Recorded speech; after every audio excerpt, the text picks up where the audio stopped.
Hola a todos y todas, bienvenidos y bienvenidas a mi canal. El día de hoy quiero hablar sobre un tema muy difundido, reflexionado, tanto por investigadores autistas como por activistas también autistas. Me refiero al tema del autocuidado en el autismo. ¿Por qué hacer énfasis en el autocuidado, es decir, en el cuidado de uno mismo? No vemos muchas veces esta precisión hacia un cuidado, hacia un gobierno del sí mismo, personal, en la población neurotípica, por ejemplo. ¿Qué es lo que pasa? ¿Qué es lo que ocurre? Si hablamos de un autocuidado, tiene que ver con el hecho sustancial de que somos mal cuidados o no lo suficientemente cuidados o hemos sido cuidados de una manera errónea o no se nos ha enseñado cómo cuidarnos. Por lo tanto, tenemos que aprenderlo y tenemos que hacer este ejercicio nosotros mismos en vista de que posiblemente el entorno no vaya a hacerlo. Esto que tiene una singularidad trágica en cierto sentido, puede no serlo. Puede no serlo si lo tomamos desde el punto de vista de que un diagnóstico de autismo nos lleva a resignificar toda nuestra existencia, nuestras redes de apoyo, nuestras características, poder afirmarlas de una manera en que nos sintamos cómodos, dejar que las máscaras caigan y poder actuar en el mundo de la manera en que nos sentimos mejor. Y en esta forma elegir cómo cuidarnos, elegir qué quiero hacer, qué no quiero hacer, qué puente cruzo, qué camino evito, etcétera, etcétera. Esto que voy a decir planteado hacia los adultos autistas, quiero que también los padres, madres, cuidadores de personas autistas lo piensen respecto de sus hijos porque están a tiempo de ejercer un cuidado mucho más seguro, que sea neuroafirmativo, es decir, que afirme las características personales propias de cómo se da el autismo en sus hijos y que puedan tener la seguridad, sentirse seguros y tener un buen autoconcepto y una buena autoestima. Muy bien, dicho esto, cuando uno llega a la vida adulta siendo autista, viene de una experiencia vital donde uno ha tenido que enmascarar. Enmascarar continuamente, adecuarse a los ritmos de estudio, de trabajo, de productividad neurotípicas.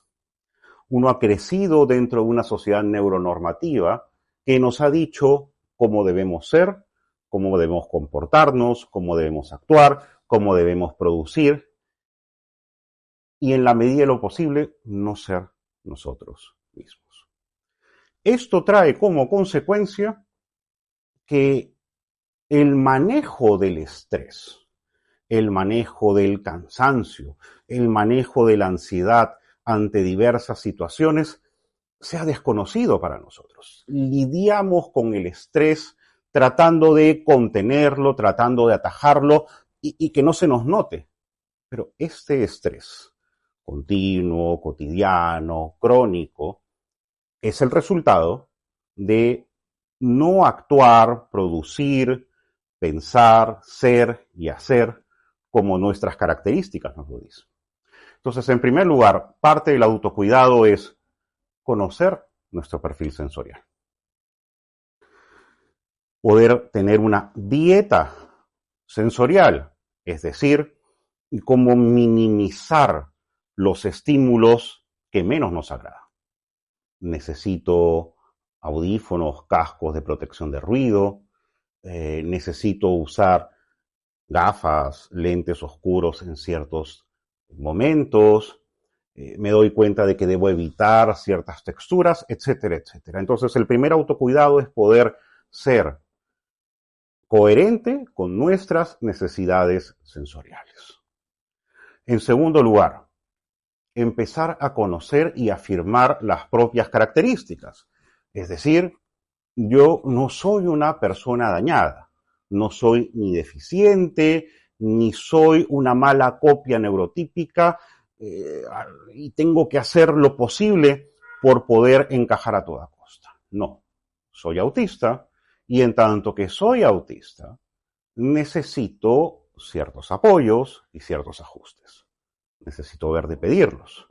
Pero al mismo tiempo, mi tipo de procesamiento hace que mi forma de hacer sea diferente. Necesito más tiempos, necesito otros horarios, necesito mis propias rutinas y tengo que ver la manera, en la medida de lo posible, de que eso encaje con mis estudios o con mi trabajo. Produzco de una manera diferente. Personas distintas hacen las cosas de una manera distinta. Para poder hacer las cosas de una mejor manera, que supongan que mi creatividad esté puesta en aquel producto, necesito hacerlo a mi forma.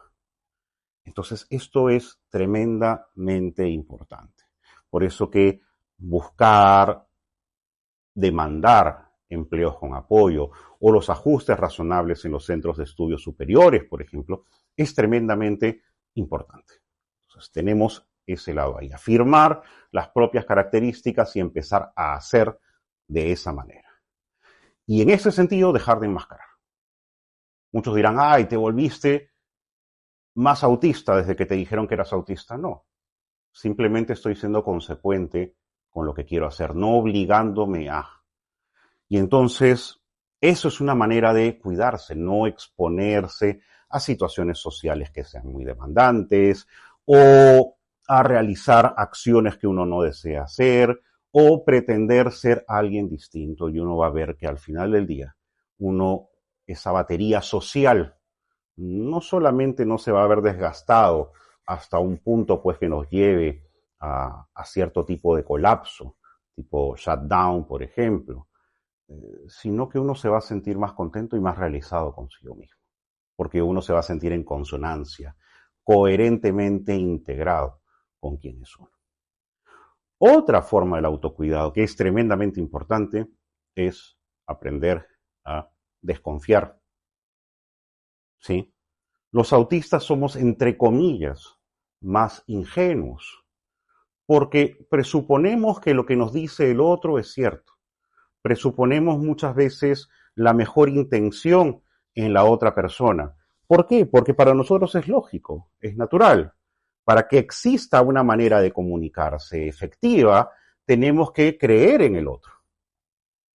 Entonces, y si esto uno le añade que nuestro tipo de procesamiento es monotrópico, es decir, va de un tema a la vez, yo presupongo que lo que me dice esa persona es verdad. Presupongo la mejor intención en esa persona. Buscar varias posibilidades paralelas es muy difícil para nosotros. Y aparte no tendría mucho sentido. ¿Por qué voy a establecer una amistad si tengo que desconfiar? ¿Por qué creer lo peor de esa persona si necesito entrar en comunicación con ella? Lamentablemente, el mundo neurotípico no funciona así. Y entonces este principio de caridad que nosotros tenemos respecto al resto no se cumple. Por eso que detectar el engaño, la mentira, ser estafados o que se aprovechen de nosotros de diversas maneras es lamentablemente muy común. Entonces es preciso desarrollar dentro de nuestro autocuidado formas que nos permitan tener una desconfianza básica, no llegar pues a la paranoia, pero sí poder aprender y decir, yo creo que esto está un poco extraño, no veo que los otros hagan, a otros no se les pide, tener personas adecuadas a las cuales le podamos consultar sobre ciertas cosas para poder protegernos. Estas son, en resumen, algunas pautas sobre el autocuidado.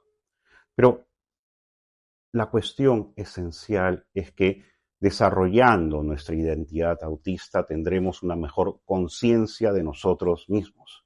Y al ser conscientes sobre nosotros mismos y poder afirmar nuestras características y darnos cuenta de que esta vida es la única vida que tenemos, podemos reformularla a saberla una vida autista que merece ser desarrollada de la mejor manera y que tenemos que cuidarla.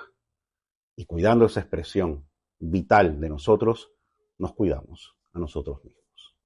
Esto es lo que quería compartir con ustedes el día de hoy y con ustedes será la próxima semana.